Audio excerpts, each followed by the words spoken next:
Welcome back नाज़रीन। बढ़ते हैं फर्स्ट कॉल की तरफ। जी फरमाइए। अस्सलाम वालेकुम गुल साहब। वालेकुम अस्सलाम। मेरा क्वेश्चन ये है कि मुझे अभी रिसेंटली ILR मिला है लास्ट वीक ठीक और स्पाउस बेस पे, लेकिन मैंने यहाँ पे ऑलरेडी 5 साल गुजारे हैं। तो ठीक क्या मैं नेचुरलाइजेशन के लिए एलिजिबल हूँ या नहीं, तो 1 साल वेट करना पड़ेगा? ठीक। देखें, जो इमिग्रेशन की जो लॉ है इसमें दो कैटेगरीज हैं। जो बेसिक लॉ के मुताबिक तो ये कंडीशन है कि जब आपको ILR मिले और उसके 12 मंथ के बाद आप क्वालिफाइड करते हैं नेशनलाइजेशन के लिए एप्लीकेशन करने के लिए। लेकिन साथ ही साथ एक सब क्लॉज है कि अगर आपने 3 साल ऑलरेडी यहाँ पे गुजार लिए हैं और आप स्पाउस की बेस पे आपको इंडेफिनिट मिला है, तो आप क्वालिफाइड करते हैं कि इंडेफिनिट मिलने के इवन नेक्स्ट डे आप नेशनलिटी की एप्लीकेशन कर सकें। आपकी कॉल का शुक्रिया। बढ़ते हैं नेक्स्ट कॉल की तरफ। जी फरमाइए। Hello, good evening sir. Good evening. Sir मैं पूछना था, एक्चुअली मैं इधर वर्क परमिट पे आया हूँ ठीक तो 2009 अप्रैल में, ठीक। और मेरा फैमिली लेके आया हूँ मैं इधर 2010 नवंबर में। ठीक तो अभी मेरे को इंडेफिनिट अप्लाई करना है 2014 मार्च में, सही है सर? ठीक। और मेरे को वही पूछना था, जो मैं लाइफ इन यूके इस दिसंबर में मैं कर चुका हूँ। ठीक तो मेरा वाइफ का इंग्लिश लेवल उतना अच्छा नहीं है, तो उसके लिए इसोल कोर्स मैं जनवरी में कर लिया हूँ। तो जब हम 2014 में इंडेफिनिट के लिए अप्लाई करेंगे तो वाइफ के लिए इसोल कोर्स चलेगा ना? कुछ क्या होगा, वही थोड़ा कंफ्यूजन हो। बहुत सारे तरह तरह की बातें कर रहे हैं, तो थोड़ा आपसे सलाह पूछ रहा हूँ सर, प्लीज। कोई तरह तरह की बातें नहीं कर रहा, आप इसमें वरी नहीं करें। मुझे लगता है कि हम खुद थोड़े से अभी अब क्लियर नहीं हैं। होम ऑफिस ने अभी गाइडेंस नहीं दी। मोर लाइकली सुनने में आ रहा है कि सितंबर से जो इंग्लिश रिक्वायरमेंट है फॉर इंडेफिनिट के लिए या नेशनलिटी के लिए, उसमें कोई फर्दर चेंज लाने का सोच रहे हैं। अगर तो जब आप अप्लाई करेंगे 2014 में कोई लॉ चेंज ना हुआ रिक्वायरमेंट फॉर द इंग्लिश के बेस पे, तो आपने जो इस वक्त life in education test pass किया है या जो आपकी वाइफ ने ईसोल पास किया है, तो आप क्वालिफाइड करेंगे कि आप अप्लाई कर सकते हैं इंडेफिनिट का। लेकिन अगर उस वक्त कोई नई लॉ चेंज हो गया, आप हमारे रेगुलर व्यूवर्स हैं, आप देखते रहें, जब नई चेंजेस आएंगी या रिक्वायरमेंट चेंज होगी तो हम आपको इन्फॉर्म कर देंगे। लेकिन मेक श्योर करें कि जिस दिन या जिस वक्त आपने अप्लाई करना होगा उस वक्त की जो रिक्वायरमेंट्स होंगी इंग्लिश के लिए, आपने वो सर्टिफिकेट पास करना होगा। आप तरह तरह की बातों पे गौर नहीं करें, वेट करें, जब आपका टाइम आएगा फिर उस वक्त आप डिसीजन लें। आपकी कॉल का शुक्रिया। बढ़ते हैं नेक्स्ट कॉल की तरफ। जी फरमाइए।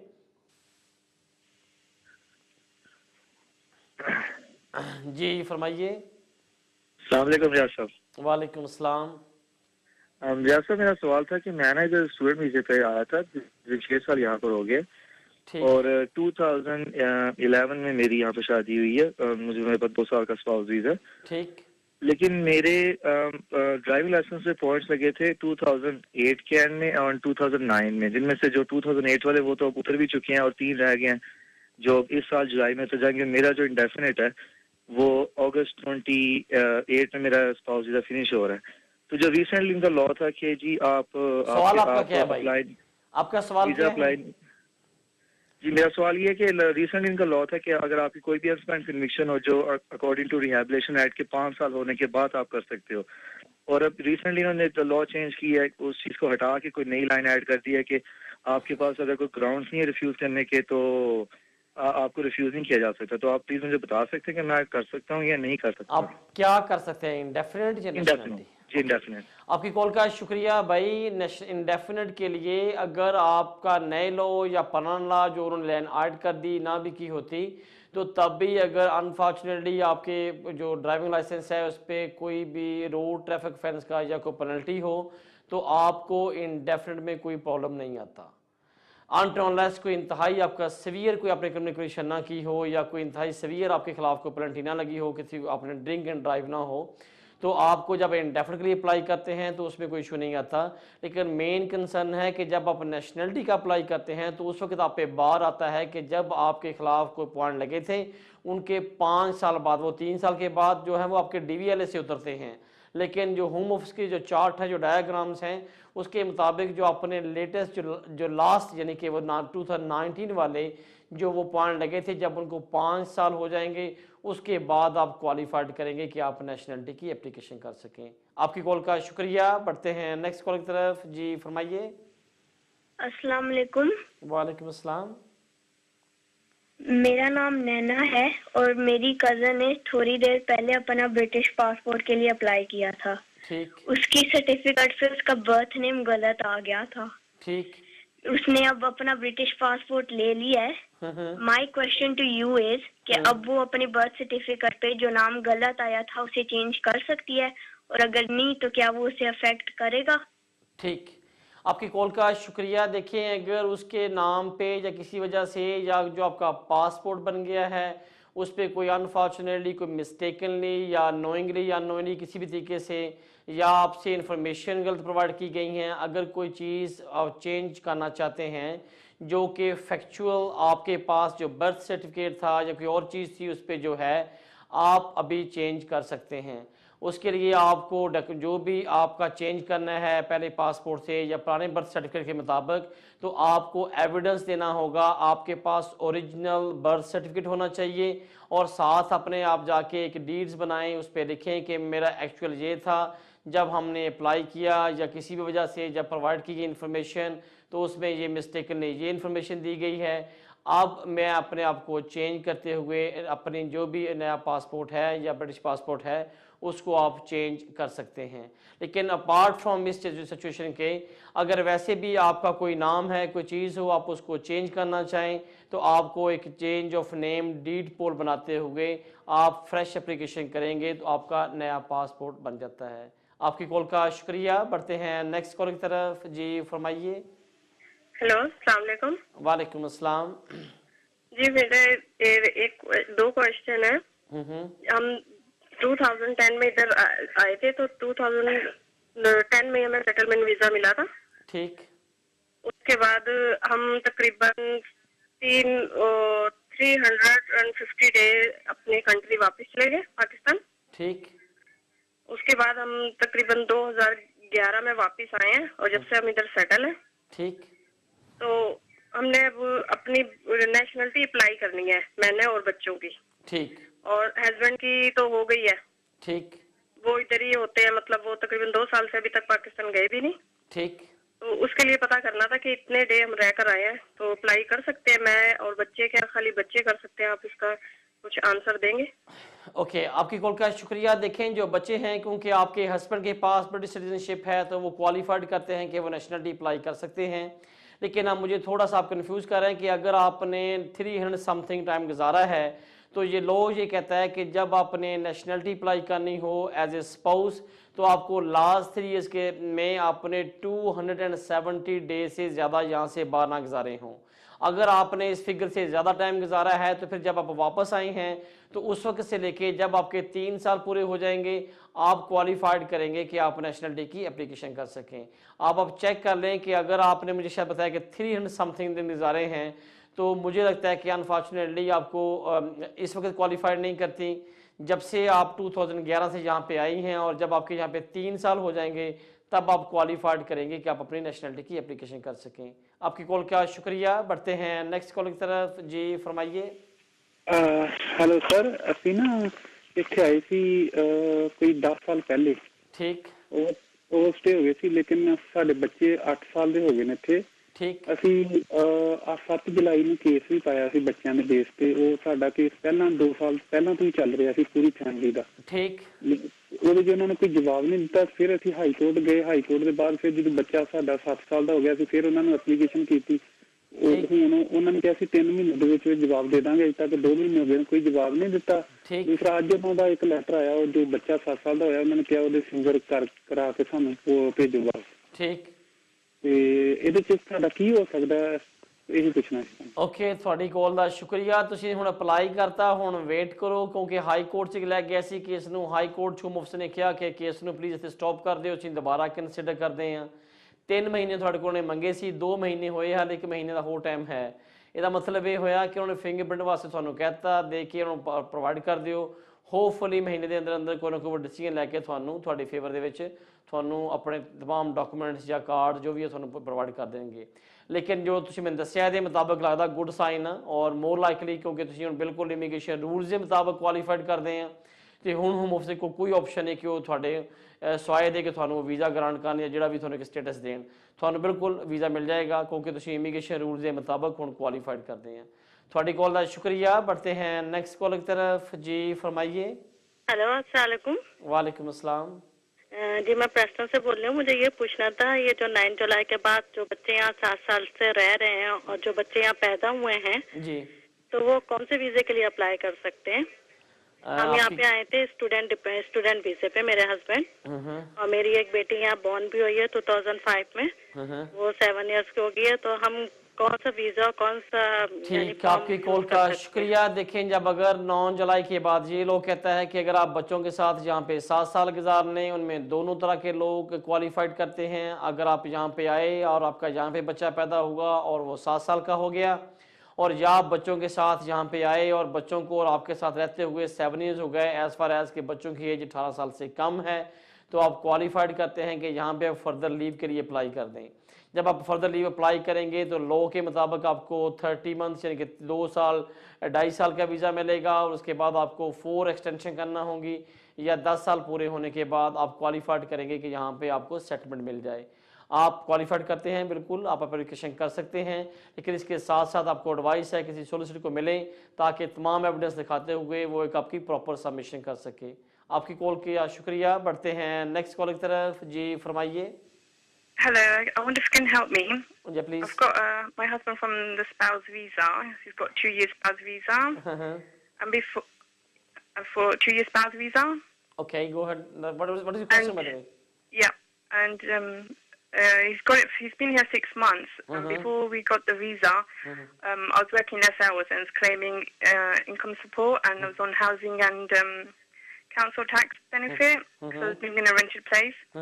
I had to work hours, and I've got a 7-year-old daughter as well, and that changed by working more hours, and it changed to working tax credit. Okay, madam, what is your question, by the way? My question is, because my situation changed, the council tax benefit stopped, and I'm still claiming housing tax benefit. Okay. And my husband's got 1.5 years for his indefinite. Will that pay effect? He's not working at the moment. But when he starts working, will that be a problem in his indefinite? Okay, thanks for your call. By the way, when you are making application as a spouse, you give that undertaking to the home office. We are in a position to maintain and accommodate ourselves and our family without state benefit. Now you are claiming the benefit when your husband is going the application for indefinite of 2 years. On the completion of the 2 years, then more likely home office will take the negative impact on his applications. My advice is till he gets the indefinite, you have to maintain and accommodate yourself without recourse to the public fund.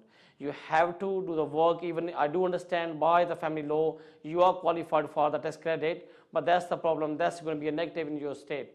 So you have to be a work, your husband to be to work. Either way, the both people working, employee, self-employed, you try to be avoid to state benefits. That's better for your application. Thanks for your call. बढ़ते हैं next call की तरफ। जी फरमाइए। अस्सलाम वालेकुम। वालेकुम अस्सलाम। या साहब कैसे हैं? अल्लाह में का शुक्र। या साहब मेरा ना मैंने ना यूरोपियन से शादी करवाई थी। ठीक। तो उस्मान मेरा नाम है। तो 5 महीने हो गए हैं, 5 महीने 10 दिन। तो अभी तक कोई एक दूसरा सवाल है मेरा कि वो ना लेटर पे डेट ऑफ बर्थ इनकरेक्ट थी। मसलन 26 जुलाई है तो उस पे मार्च आई हुई थी। तो मैंने वापस भी भेजा, अभी तक कोई जवाब नहीं आया। ओके, आपकी कॉल का शुक्रिया। देखिए अगर आपने 5 माह हो गए अप्लाई किया हुआ है यूरोपियन की बेस पे तो आप वेट कर लें। जब आप अप्लाई करते हैं तो वो आपको एक एक्नॉलेजमेंट लेटर भेजते हैं। उस पर लिखा होता है कि आपको काम करने की या जो काम कर रहे हैं उसको कैरी ऑन करने की परमिशन है। आप उस लेटर को दिखाते हुए आप काम करने का आपके पास राइट है, और वो जो सर्टिफिकेट है या वो लेटर है is valid for the 6 month. अब नॉर्मली यूरोपियन के केसेस को 6-7 मंथ लग रहे हैं। अगर आपके पास वो लेटर आ गया तो आप उसको दिखा के अपने काम को कैरी ऑन कर सकते हैं। मुझे लगता है कि वो श्योरली या किसी भी वक्त आपके केस में डिसीजन लेने वाले होंगे। जो दूसरा था कि अगर आपका नाम या उनमें कोई या डेट ऑफ बर्थ में कोई अनफॉर्चुनेटली कोई मेरा रॉन्ग हो गई है या एरर आ गया है, आपने उनको लेटर लिख दिया, अच्छा किया। अब वो क्या होगा कि जब आपको वीज़ा ग्रांट करेंगे तो उस पर होपफुली वो करेक्ट लिख के भेज देंगे। अगर उस वक्त भी कोई प्रॉब्लम होता है तो फिर दोबारा उनको आप लिख सकते हैं कि आपने ये क्लरिकल मिस्टेक की है, इसको करेक्ट करें और मुझे अमेंडेड करके मेरा जो एग्जैक्ट डेट ऑफ बर्थ या नेम है उसके साथ मेरा जो रेजिडेंस कार्ड है वो भेजें, वो आपको भेज देंगे। आपकी कॉल का शुक्रिया। बढ़ते हैं नेक्स्ट कॉल की तरफ। जी फरमाइए। हेलो जी फरमाइए। हेलो नमस्ते। हमारा क्वेश्चन ये है कि अगले जनवरी 2014 के जनवरी में हमको टियर 1 जनरल में हूँ मैं, तो मेरे और मेरे स्पाउस को दोनों एक्सटेंशन ILR के लिए अप्लाई करना है क्योंकि हमारा 5 साल कंप्लीट हो रहा है। ठीक। तो उसके हिसाब से मेरा क्वेश्चन ये है कि हमको जो इनकम दिखाना है वो क्या, जब मैंने टियर 1 एंट्री किया था शुरू में 5 साल पहले, उस टाइम जो क्वालिफाइंग पॉइंट्स के लिए जो सैलरी स्लैब था वो मुझे दिखाना है अभी, या मैंने जो एक्सटेंशन के टाइम में जो मैंने सैलरी दिखाया है जो कि उससे थोड़ा ज्यादा था जब मैंने शुरू में लिया था, वो ज्यादा सैलरी मुझे अभी दिखाना होगा ILR के लिए। ये मेरा एक सवाल है। उसके साथ ये है कि हमें कितनी जल्दी यूके का लाइफ इन यूके टेस्ट हम दोनों को लिखना चाहिए। और साथ में एक क्वेश्चन है कि हमारा एक चाइल्ड एक्सपेक्टेड है जुलाई में। ठीक। तो जुलाई से जो जनवरी के बीच में क्या हमारे चाइल्ड का वीसा निकलवाना होगा, ये हम थोड़ा जानना चाहते हैं। आपका जो भाई फर्स्ट क्वेश्चन था, आप 5 साल पूरे करते हुए जब अप्लाई करते हैं तो जो आपने फर्स्ट एप्लीकेशन की थी उस वक्त आपको जो एक्सटेंशन टाइम मोर लाइकली आपका वही बैंड आता है, लेकिन अगर आपने क्योंकि सेकंड टाइम जब किया होगा तो आपको शायद 5 नंबर मिले होंगे आपके यूके एक्सपीरियंस के। तो जो आपने सेकंड टाइम जो एक्सटेंशन टाइम अप्लाई किया था, जो वो आपका बैंड था सैलरी बैंड, वही आपको ILR के लिए वो बैंड रिक्वायर्ड होगा। जो सेकंड क्वेश्चन है, जो आप कितनी जल्दी life in UK test pass कर लें, आपकी मर्जी है, अभी कर लें या मेरी आपको एडवाइस है कि वेट करें, क्योंकि कुछ ही सुनने में आ रहा है कि कोई नया लॉ चेंज हो रहा है। जिस वक्त आप अप्लाई करने जाएंगे उस वक्त जो रिक्वायर्ड इंग्लिश सर्टिफिकेट होगा वो करेंगे, आपके लिए बेस्ट होगा। जो थर्ड आपका क्वेश्चन था कि जो आपका बेटा जुलाई या बेबी जो है वो आपको जुलाई अगस्त में आ रहा है, आपके पास दोनों ऑप्शंस हैं, उसके लिए वीज़ा अप्लाई कर लें ताकि आप वो यहाँ पे जब तक आपके पास वीज़ा है उसमें वीज़ा मिल जाएगा, या आप सेकंड है कि जब आप ILR के लिए अप्लाई कर लेंगे और जब आपको इंडेफिनिटली मिल जाएगा तो आपका बेटा जो बच्चा होगा वो क्वालिफाइड करेगा कि स्टेट वे उसकी रजिस्ट्रेशन करवाते हुए आप उसकी नेशनल जो ब्रिटिश पासपोर्ट है वो अप्लाई कर सकें। ये तीनों आंसर थे आपके क्वेश्चन के। आपकी कॉल का शुक्रिया। नाज़रीन, हमारा जो ईमेल एड्रेस है वो स्क्रीन पे आ रहा है। अगर कोई, क्योंकि ये प्रोग्राम लाइव है, टाइम शॉर्ट होता है, अगर कोई कॉन्फिडेंशियल या स्पेशली फैमिली लॉ से मतलब कोई एडवाइस चाहे तो वो हमें ईमेल कर सकता है। हम कोशिश करेंगे कि उसको ईमेल के जरिए रिप्लाई कर सकें। तो बढ़ते हैं नेक्स्ट कॉल की तरफ। जी फरमाइए। हेलो जी फरमाइए। Hello sir. सर मैं अपनी सिस्टर बारे पूछना चाहती हाँ। 2006 ਦੇ ਵਿੱਚ ਇੱਥੇ ਆਈ ਸੀਗੀ। ਠੀਕ। ਹਾਂਜੀ 2009 ਦੇ ਵਿੱਚ ਉਹਨਾਂ ਨੇ ਵਿਆਹ ਲਈ ਇੱਥੇ ਅਪਲਾਈ ਕੀਤਾ ਸੀ ਤੇ ਉਹਨਾਂ ਨੂੰ ਪਰਮਿਸ਼ਨ ਮਿਲੀ ਸੀ 2010 ਦੇ ਵਿੱਚ। ਠੀਕ। ਤੇ ਉਹਨਾਂ ਨੇ 2011 ਦੇ ਵਿੱਚ ਇੱਥੇ ਮੈਰਿਜ ਕੀਤੀ ਸੀ ਮਾਰਚ ਮਹੀਨੇ। ਤੇ ਉਹਨਾਂ ਦਾ 2012 ਦੇ ਵਿੱਚ ਜਦੋਂ ਉਹਨੇ ਅਪਲਾਈ ਇੱਥੇ ਕੀਤਾ ਸੀ, ਐਕਚੁਅਲੀ ਜਾਣਾ ਤਾਂ ਉਹਨਾਂ ਨੇ ਇੰਡੀਆ ਸੀ ਤੇ ਉਹਨਾਂ ਦੇ ਜਿਹੜੇ ਹਸਬੈਂਡ ਸੀਗੇ ਉਹਨਾਂ ਜਿੱਦਾਂ ਅਚਾਨਕ ਬਿਮਾਰ ਹੋ ਗਏ ਸੀਗੇ, ਇਸ ਕਰਕੇ ਉਹਨਾਂ ਨੇ ਕੇਸ ਇੱਥੇ ਲਾ ਦਿੱਤਾ ਸੀਗਾ ਤੇ ਉਹਨਾਂ ਨੇ ਰਿਫਿਊਜ਼ ਕਰਕੇ ਅਪ੍ਰੈਲ ਦੇ ਵਿੱਚ ਭੇਜ ਦਿੱਤਾ ਸੀ 2012 ਦੇ ਵਿੱਚ ਕਿ ਤੁਸੀਂ ਇੰਡੀਆ ਜਾਓ ਵੀਜ਼ਾ ਲੈਣ। ਤੇ ਫਿਰ ਕਿਉਂਕਿ ਉਹਨਾਂ ਨੇ ਭੇਜਿਆ ਸੀ ਕਿ ਮੇਰੇ ਹਸਬੈਂਡ ਠੀਕ ਨਹੀਂ ਹੈਗੇ ਕਿ ਇੰਡੀਆ ਜਾ ਨਹੀਂ ਸਕਦੇ। सवाल किया जी? एक्चुअली वो व्हील चेयर पे ओके, आपका सवाल क्या है? ये कि इसके लिए पूछना है, उसने वीजे के लिए यहाँ अप्लाई किया हुआ है, अभी उसे वीजा कब तक मिलेगा उन्होंने कोई जवाब नहीं दिया। इनका कोई बेबी है इस रिलेशनशिप से कि नहीं? नहीं अभी नहीं है। वैसे मैरिज को 2 साल हो गए, जैसे कि जो अच्छे रह रहे हैं उसको हो गए 4-5 साल। ओके, आपकी कॉल का शुक्रिया। देखिए मैडम, मुझे लगता है कि जिन्होंने अप्लाई किया उनका यहाँ पे कोई स्टेटस नहीं था, या उनके पास कोई वैलिड लीव नहीं थी, या वो विजिटर थे, क्योंकि ऐसी किसी कैपेसिटी में थे जो कि वहाँ से वो जो इन कंट्री रहते हुए एज ए स्पाउस स्विच नहीं कर सकते थे। लॉ के मुताबिक यहाँ पे शादी करने में हम हमेशा लाइव कहते हैं कि शादी करना या शादी की रजिस्ट्रेशन करवाना ये एक पार्ट है। इसके लिए होम ऑफिस या जो रजिस्ट्रार हैं वो काफ़ी फ्लेक्सिबल हैं, इनमें कोई प्रॉब्लम नहीं है। एज़ फार आपका जो रिलेशनशिप वो जेन्युइन हो और आपके पास दोनों के पास आईडी हो तो रजिस्ट्रार आपकी शादी रजिस्टर कर देता है। लेकिन जब आप सेकंड पार्ट आता है कि आपने अप्लाई करना वीज़े के लिए, तो सम जो कैटेगरीज हैं उन पे रिस्ट्रिक्शंस है या उनको वो मना करते हैं कि वो आप इन कंट्री में रहते हुए यहाँ से एज ए अपने वीज़े को स्विच नहीं कर सकते।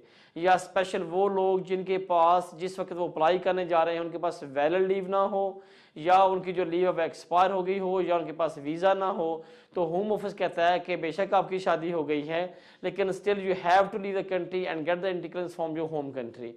तो अब मेरा ख्याल आपके केस में ये आ रहा है।